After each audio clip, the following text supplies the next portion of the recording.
Les mauvaises herbes grâce à du gaz 100% naturel.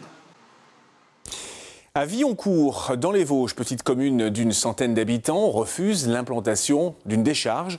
Le projet d'un centre d'enfouissement est à l'étude en préfecture.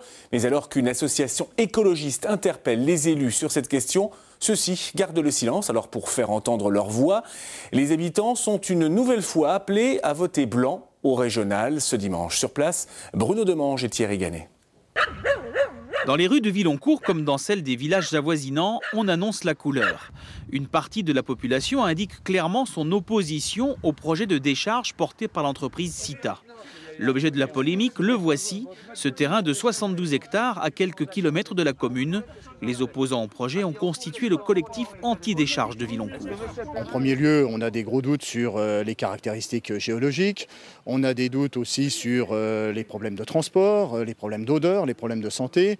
Et puis aussi sur un problème technique et idéologique, c'est que fait-on de nos déchets? Comment on les traite? Est-ce que l'enfouissement est la bonne solution et l'unique solution adaptée à notre mode de consommation aujourd'hui? On a fait pas mal d'études avec un hydrogéologue et nous apercevons qu'il y a des systèmes karstiques avec des eaux souterraines qui circulent. Et ce qui est extrêmement dangereux car la pollution ici, nous sommes sur un terrain à une altitude un peu plus importante et ça risque de descendre dans ces eaux souterraines. Le collectif a donc appelé la population à s'exprimer lors du scrutin des régionales. Il invite les habitants à placer ce bulletin vert qui certes sera considéré comme nul, mais montrera la mobilisation de tout le secteur, comme ça a été le cas au premier tour. Je pense que c'est une erreur. C'est voter nul, il y a d'autres moyens pour se faire comprendre.